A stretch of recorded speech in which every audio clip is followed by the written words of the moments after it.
I'm so sorry.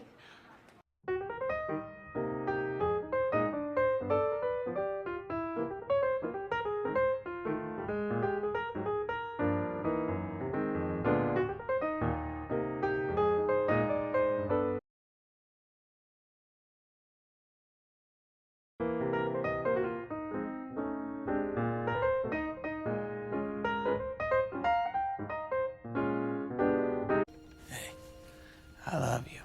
Hello everybody, welcome from Nashville, Tennessee. A little bit different surroundings, but plans changed and I'm going to stay here for an extra 4 or 5 days before going back. So here we are. Last night I had the privilege of watching Sister Wives. That's called sarcasm. So we're going to talk about it here. Let's do it. How should we do this? All right, let's take it in chunks, I think. This is what we did last time. I'm going to start off with Meri again because there's not a whole lot to say about the Meri segments in this episode. Meri is now in Vegas with her friend Amber. They go to this event where they're supposed to meet men and get matched up. It's more like a matchmaker event. I will say that one of the things that was very frustrating to me, at one point, as things weren't going really well for her and Amber, she's like, this is nothing like speed dating. Right. You specifically told Amber before you left. Don't worry, it's not a speed dating thing like the last thing. This is different. Do you remember that? Am I losing my mind? I swear those are words that came out of Meri's mouth.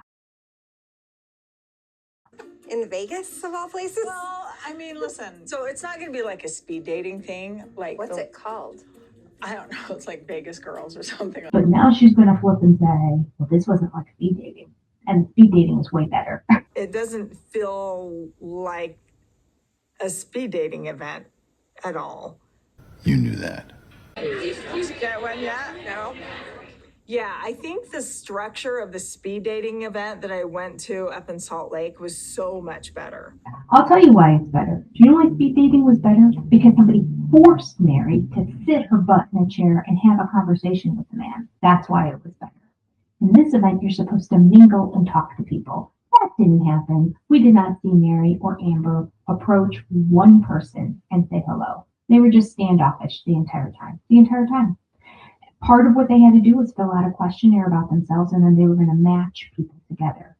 But I am certain that this hour-long event, part of it was also them looking at the different people and looking at the chemistry that they had with people and also doing matches with that in addition to the answers to their questions. I'm sure it wasn't just answers to questions. In fact, they may have even said that at the beginning. I can't remember, but it was so frustrating to watch. Oh my gosh. Literally for an hour, the two of them sat and talked to each other. They didn't approach one person. Amber was trying to point people out. And she attempted to participate-ish. Meri, she's like, no. Can you at least try? Everything was superficial. Everything was all about appearance. Like, I was trying to give her the benefit of the doubt when it came to talking about physical characteristics, although tall is really the only physical characteristic she said. Christine was the one that had the list of physical characteristics that she wanted. But nevertheless, I was attributing that to TLC. I was thinking, okay, this is what TLC is doing.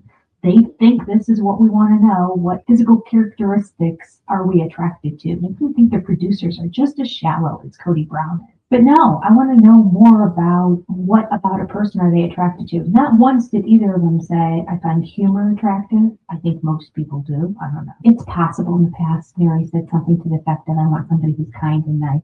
Both her and Christine did say they want the opposite of Kody. So there you go. That would mean kind, nice, sweet, compassionate, thoughtful.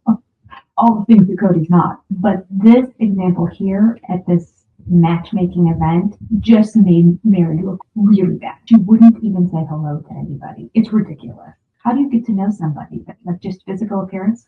Okay. The only saving grace that I give her is the fact that we know that she had been dating Ron at this point. I think she was falling for Ron and she had her eyes set on him. And she's doing this event for TLC, maybe a little bit for Amber. I don't know. She was doing it for Amber. She would have been working a little harder to find Amber somebody there. She wasn't. This was all about Meri. This was the Meri show.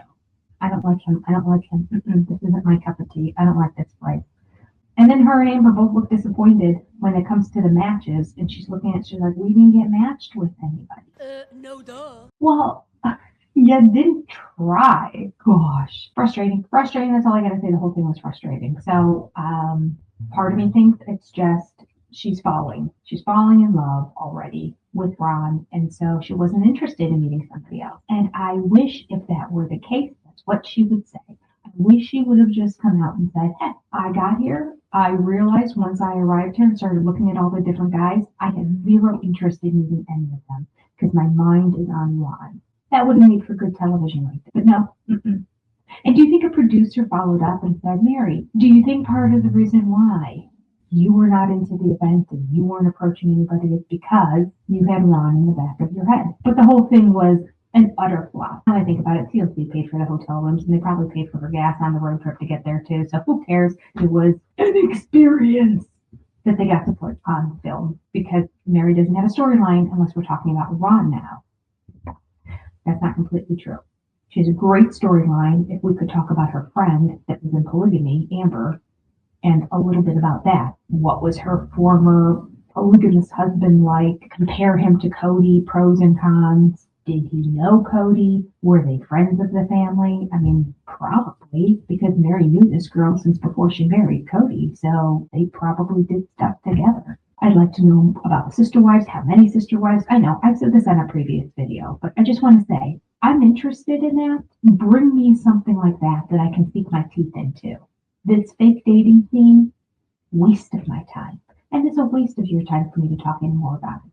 But what I will say is there was one scene where Jen came over to Meri's house and Amber and Meri were sitting down and Jen came up. Jen looked exhausted. Bless her heart. I can't imagine going years watching the deterioration of a loved one who is going through cancer. But on top of it, right now, it's really bad.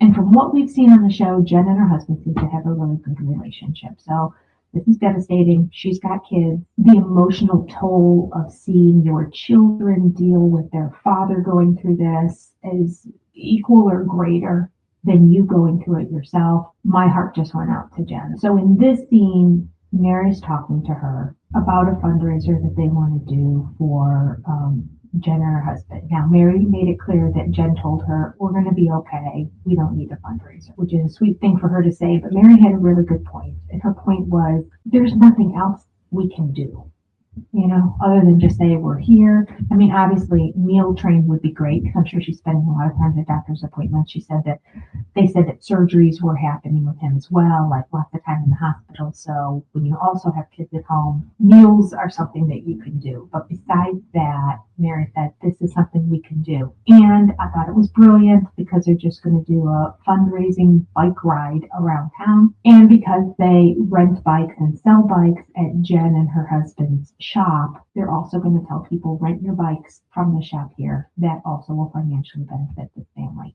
Not only that, it just brings more foot traffic into her. I mean, how big is Parowan? How many people really need a bike shop? I don't know. Can't be that many. Meri has a connection with TLC. It's good of her to use that for good. So that's it. That was all that was involved in the scene. I'm glad they included it. I'm glad we have a little bit of an update on what's going on with Jen and her husband. Keep that family in your prayers. Let's move on. We're going to go to Christine. What happened with Christine in this episode? Oh, isn't that terrible? I don't even remember. Huh. Oh, right. Pickleball. Nothing to say. Pickleball. Absolutely nothing to say. It was just, I guess, a palate cleanser. Just not for me. Like, for me, I'd rather have a conversation with Maddie and Janelle. Or I'd love to have a conversation with Christine sitting with Aspen. Like, I just want to have, I like to see the kids. I like to see more real life. Neither one of them have ever played pickleball before. This is not real life for us. No, I swear, David, God! I hate sports. David can aim. I swear to the love, you're getting it. No, you get it. He can aim where he hits the ball, and he is hitting it out there on purpose. They poke fun at each other. It's their relationship. It would wear on me if I was with somebody that was doing that all the time. And I don't And I think for Christine, it's going to wear on her too, quite frankly. It's just my personal opinion. I might be wrong, but I feel like somebody who has been put down as much as she has her entire life, that somebody who pokes fun at her and says how much better they are than her and is going to get old. Oh, that was out. No, Damn, that was what it. the hell? David, can you go that way? Can you aim that way? Hey, I just know how to angle the ball right through that door opening there to let her go chase him. I think it's all fun and games now because there's no malintent at all with David. It comes from a very different place than it came from with Kody, but still just the nature of it compounded with all those years of being told you're worthless. I think there's going to be fights in the future where she's going to get hurt by things that he says. He's not going to understand why she can't take a joke. They're both going to have to give a little. Like, she's given a lot already. I feel like he pushes her buttons quite a bit, and she's being typical Christine. Just smile and deal with it. But I think the further away she is from Kody, and the more she gets strong enough to just say what she's really feeling and thinking inside, she's gonna tell David, I understand this is part of your personality, but you need to pare back a little bit. I've had a traumatic life. I don't know. What do you think about that? That's what I think. It just bothers me a little bit. And I like David a lot. So it bothers me that it bothers me, but it bothers me. There's something about it that makes me feel like Christine isn't loving. Like, I had a partner or anybody I was playing ball with, and they kept intentionally hitting the ball out of the court and making me go chase it like a dog. I would not be happy. And I know that's not his intent, is to treat her like a dog. But essentially, she had play fetch a lot. And there was something slightly manipulative about it. Again, no malintent, but nevertheless, that's how it plays out. Okay, let me know what you think. That's just my personal opinion. The other scene we saw with Christine was her and David talking about Kody's phone call to her and how he wants to get together with her. Now, at this particular point, she hasn't agreed to it. And we haven't even seen Meri say that he called her, right? Correct me if I'm wrong. I don't think in the last episode Meri ever talked to the fact that he wanted to apologize. I think he's really keeping Meri for last because I don't think he's in contact with her. He did Janelle and Christine, and Janelle is the one. So we'll get to that. We'll get to that as to why he chose Janelle first. Oh, the whole Janelle theme is just, It's repulsive. makes my skin crawl. There's nothing about that entire part of this episode that I liked. I didn't like Kody's behavior, and I didn't like Janelle's behavior. Okay, we're not there yet. I'm sorry. I'm jumping the gun, but it made me angry. So back to Christine. Christine has said at this point he reached out to her. He wants to extend an olive branch. Or does he? And she's saying she doesn't know if she's ready for that or if she ever will be because she's just over him and she doesn't see the purpose or the need behind it. And because she's had so many years of him manipulating her, she doesn't see how this is going to go well. Now, David is saying, I think it's important that you do this. You want your kids to have a good relationship with him, so you have to lead by example. Right away, as soon as he said that, I'm like, disagree. I don't have to be best friends with my ex in order for my kids to have a decent relationship with their dad. They are different and separate. And the kids are all adults now. So they have the ability to look and see and realize, I want to be close with my dad. My mom's not. That's okay. She's his ex. She had a marital relationship with him. I have a parent-child relationship with him. They're very different. Why can't the kids get along with their father if their mother is not getting along with them? It doesn't make any sense to me. It's like saying I have two friends and those friends are in disagreements with each other. I can't be friends with both of them because this one doesn't get along with that one. I can't get along with that one either. Well, these two things don't have anything to do with each other. The kids are no longer elementary school age. So I do not think this applies, and I do not agree with David on that point. Now, should she have a lot of angst and animosity towards him and talk to the kids about everything that bothers her about him? No, that's not what I'm saying. I'm just saying they don't have to be friends. They can be friendly without being friends.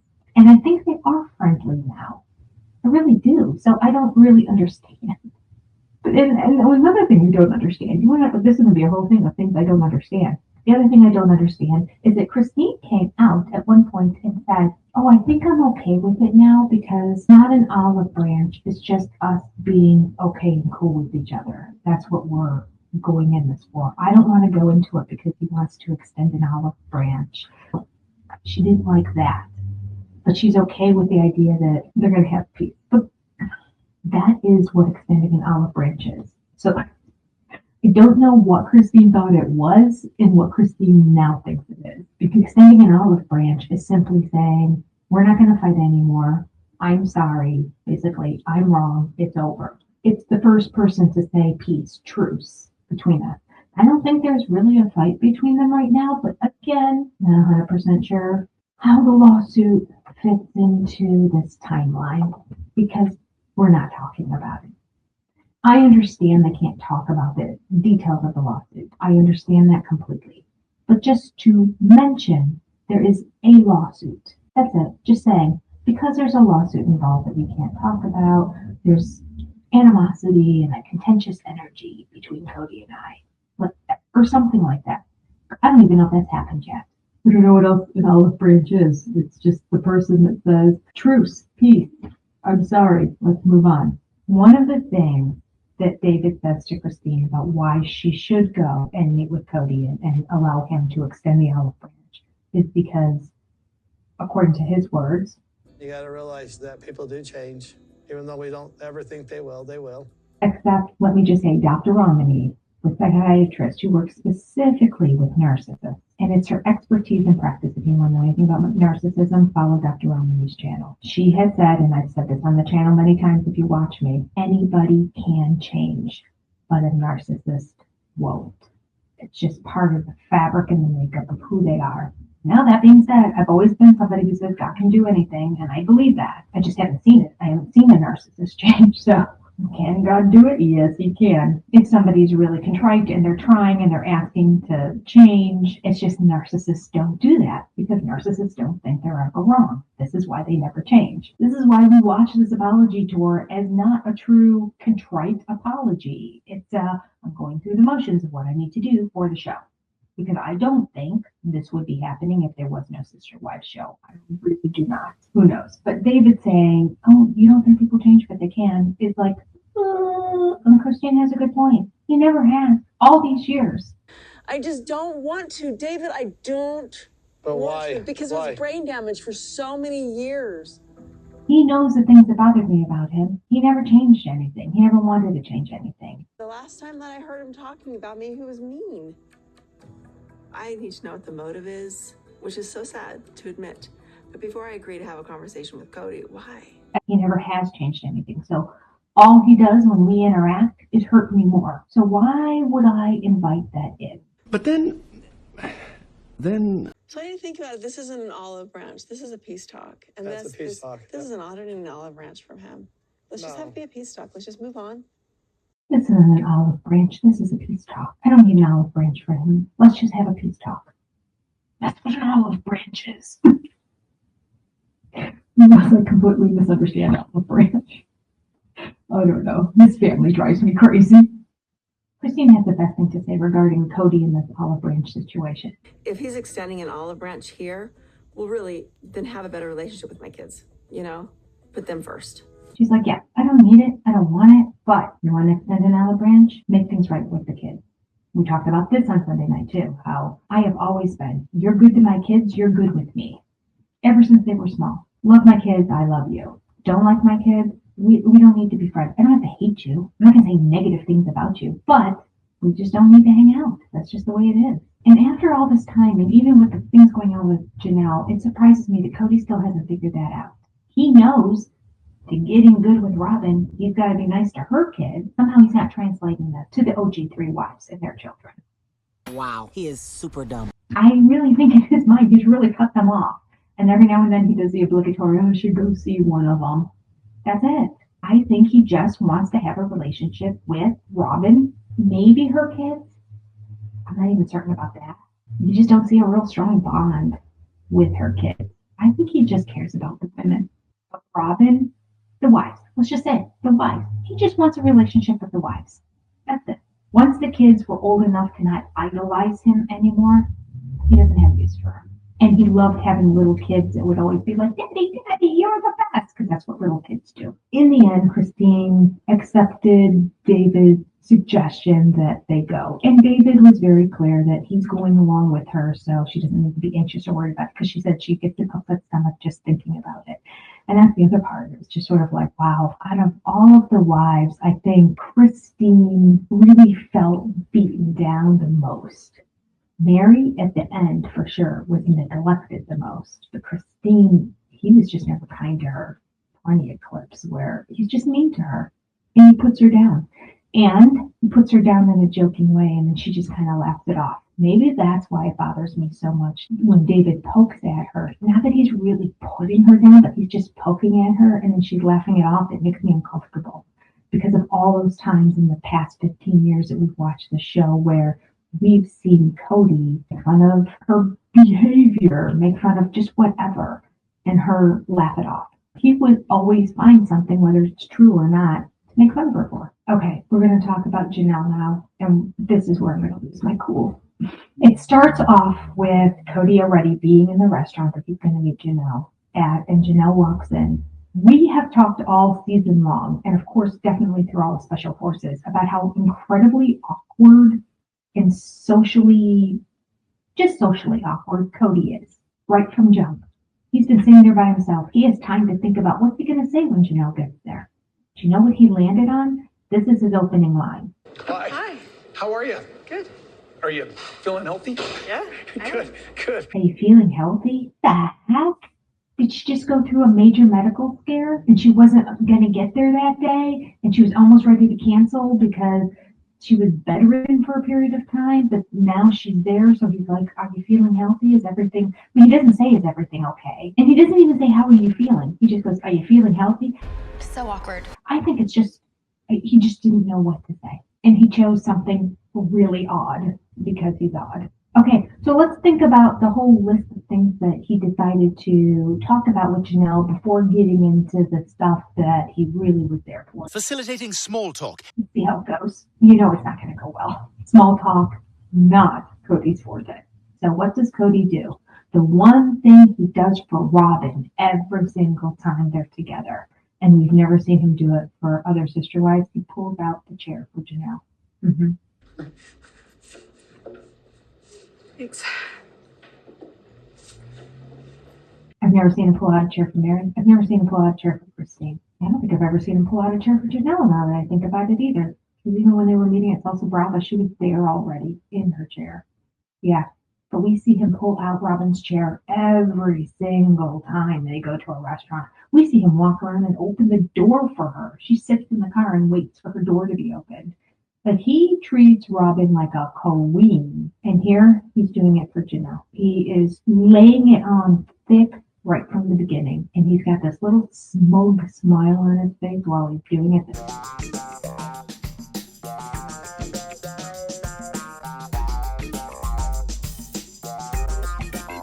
So because we find out later on that he picked the restaurant, because Janelle said, when I heard that you wanted to go here, I was excited because I had eaten here before. Let's go back and hear what the beginning of the conversation was. Have you eaten here before? I have. It's really good. Yeah, awesome. Yeah. So. Well, good choice then. Kody's complimenting himself. Janelle didn't pick the restaurant. He did. Have you eaten here before? Yeah, it's really good. Oh, good choice then. Kody Brown. He is convinced in his mind, and I think he's right, that he has got Janelle under his little spell here. And Janelle does not put him in his place. Oh, no. Let's go on. Here's Kody making small talk. I wore a jacket because, first of all, he wears a jacket everywhere all the time. But do go on, Kody. Why did you wear a jacket? The reason he wore a jacket is because he couldn't see humidity. I'm going to put closed captions on just to make sure I'm not hearing it incorrectly. No, closed captions agree with me. I wore a jacket because I couldn't see humidity, assuming that it would be a little high. I wore a jacket because I couldn't see humidity, assuming that it would be a little bit high. Yeah. Huh? What? What is he talking about? He's assuming the humidity is high, so he's going to throw a jacket on. That's the opposite of what you would do. If you know it's going to be really hot and high humidity, you're not going to put on another layer. That makes no sense. Again, it's Kody right now. He's just spewing out words that are not making sense. This is why I say, like, how can you live with somebody who does this? And then he says, but it seemed cold because all the weather was pretty cool. But it seemed cold because all the weather was pretty cool. Yeah. So he's able to check out the weather and see what the temperature of the weather is. But somehow his has a special app. He doesn't have the weather app or any of the other local apps. The weather app that comes on the iPhone, the weather channel app, all of them, they all have humidity listed. But it doesn't even matter if they have it listed because this sentence doesn't make sense. Wear the jacket because I assumed humidity was going to be high, but it seemed cold because the weather was pretty cool. It's all nonsense across the board. These just don't make sense together. Sorry. So then what's the next thing he says? This. Yeah. So that's great.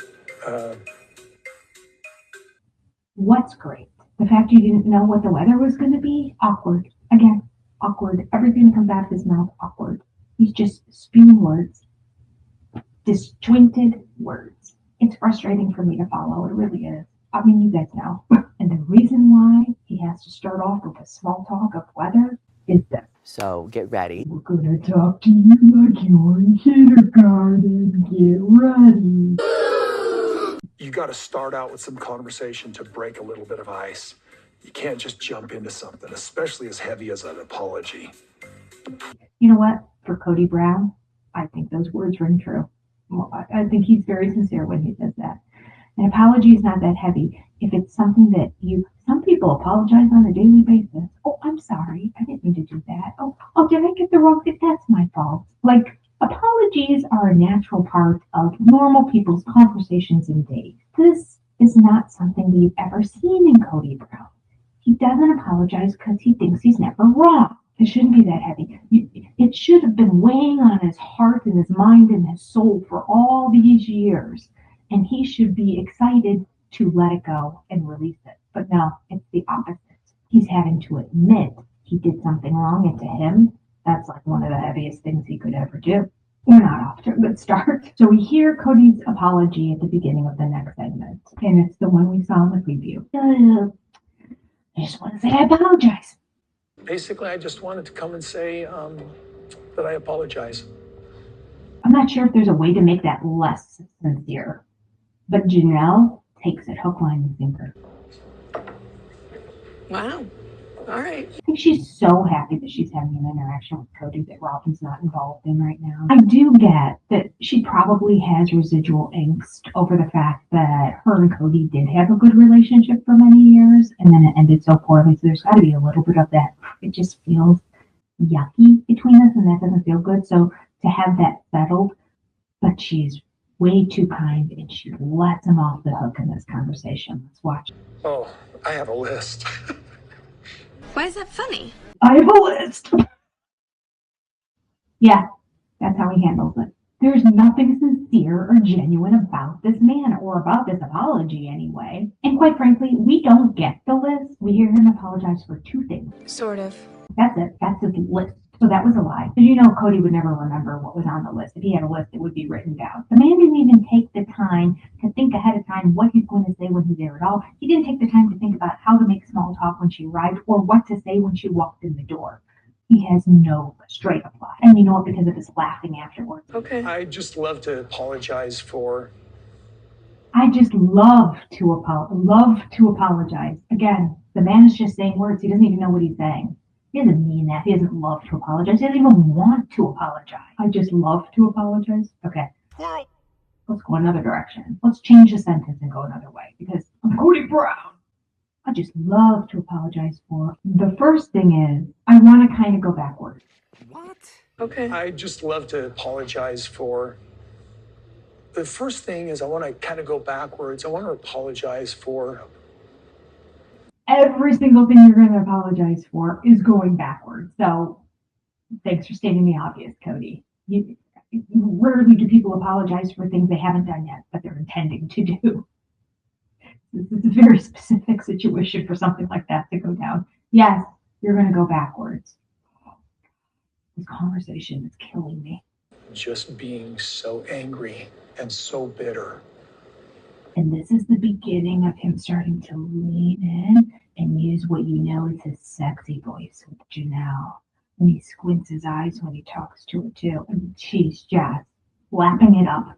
He is manipulating her. Oh, so much in this scene that it makes my stomach upset.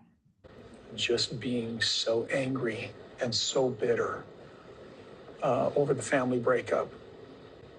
Stop. There was no family breakup. The family never broke up. This is a passive-aggressive dig right back at Janelle. I want to apologize for my anger over the family breakup. If we were to say this in another way, we would say, I want to apologize for my anger over my part in not participating in things with the family anymore and cutting all the kids off. That's the truth of the fact. But he's trying to flip it around to make it seem like this is Christine, Meri, and Janelle. This situation specifically Janelle's fault. It's unreal. And I just wish in this moment Janelle would say, the family didn't break up. She lets him get away with all of it. My anger and reaction to the family breakup is Kody's fault. He still doesn't see that Christine left him because of his behavior, his actions, and his choices, and the way he was treating her and her kids. Because Isabel's surgery, she said, was the straw that broke the camel's back. He doesn't see that Janelle left because of his treatment of her boys. And she just couldn't respect him anymore. And she fell out of love with him. And she just needed to separate. Because she could not co-sign and condone his actions with her children any longer. And her too, the way he spoke to her was horrendous. And Meri leaving is 100% his fault. He kept saying for years, I don't know why she's still here. Why does she not go? So he was kicking her to the curb for years until she finally said, mercy, okay, I'm out of here. And yet, he has the gall and the nerve in this situation to say, I want to apologize for being angry over the breakup of the family.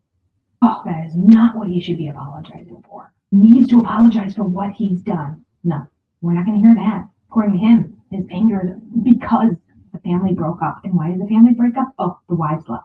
He cannot take ownership. He can twist words around and just point the finger back at somebody else all the time. Janelle's not seeing it. She's clueless. Because this is what she lived with her whole life, and she doesn't know any better. And she really needed Maddie sitting right next to her, quite frankly. So Janelle goes, wow, yeah, thanks. There was no backlash. There was no, wait. Are you taking accountability for something here? No, she just goes, wow, thanks. Well, now Kody knows he has her where he wants her. He's like, okay, we're back. We're back to how it was when I was married to her. I've got her. And he has a little smug smile, and then he does the wink too. Now I'm sick. His flirting with her is working and making me need to run and take another Tums. So Kody on his redemption and apology tour now is really trying to turn it all around to get the wives to say how great he was as a husband and maybe father. I don't know. No, not father. Spoiler alert, we're not going to talk about the children at all. Yeah. Well, here he's just reveling in the fact that she's talking about, like, couldn't understand why he was acting like this. It didn't make any sense. He's like, yeah, I know. You're not the only one. I kept thinking, I don't know who this guy is. I used to always tell everybody, I'm like, this is not the guy that I was married to forever. Like, you know what I mean? Yeah, you weren't the only one saying that. You're not the only one, right? I was a great guy. I am a great guy. I just, I had a little lapse of judgment there for, 5 years. But let's talk more about what life was like in the past. Yeah, because that's what we're going to do for the rest of the conversation. We are going to talk about life in the BR period of time. We are not going to address anything after Robin came into the family, any of his actions, any of the ways he treated the other wives after Robin appeared, and we're going to talk nothing about the kids.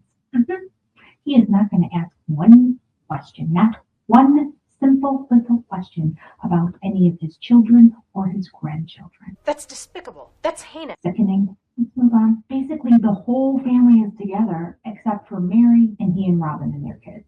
That's it. The rest of the family is together. Christine and Janelle still do things together. They still see each other. The kids all get together. The family is still a family unit. Sans Robin and her kids. It was the way life was before Robin came into the family in the BR period of time. And quite frankly, because the wives did everything and Kody was rarely around, it's kind of exactly like it was back then. He was either at another wife's house, which he may have been or he may not have been, or he was on the road traveling, working 70 hours a week. Right. Making no money. But the point being, he wasn't around. So the wives were used to raising all the kids. So what's changed here now? Nothing. The only thing that's changed is for the better. Janelle's closer with her kids, and now she gets to spend all this time with her grandkids. She lives right by them. And Christine found the love of her life, and she has all that love and support that she always wanted from Kody but couldn't get. So it's all good for everybody. Should be good for Kody and Robin too, because they don't have to worry about those biatches anymore. But they're miserable still. That will never change. They've been miserable for the 15 years on the show, and they continue to be miserable. Janelle, in her talking head interview, like we can see that at the dinner, she's like swooning and falling back under his trap and his stuff. But in the talking head interview, she goes on to take responsibility for the breakup of their marriage. Or say it isn't so. It'd be so. Saying that she was so focused on the family, which is what Kody always emphasized. So she was being the obedient wife. Because she was so focused on the family, she didn't put enough effort into their marriage. And because of that, it fell apart, and she really should have tried harder at that. Has she forgotten what he said to her children and how he treated them? Oh my gosh. It upsets me. I thought about the family so much more than our relationship for many, many, many years.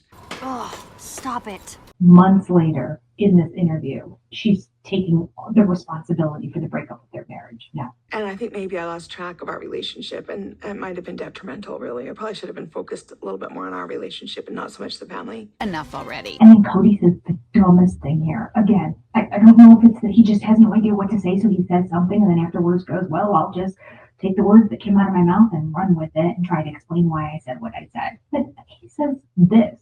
Well, aren't you glad that I was angry? Why? Why would somebody be glad that you were angry at them? Here's his explanation. But first, get ready. He's gonna do it as if he's the kindergarten teacher. Okay, it's a compliment to you. Oh, please. If I'd have been apathetic, it would have meant you weren't important. That's all we have for today. Is there more? Soon, very soon.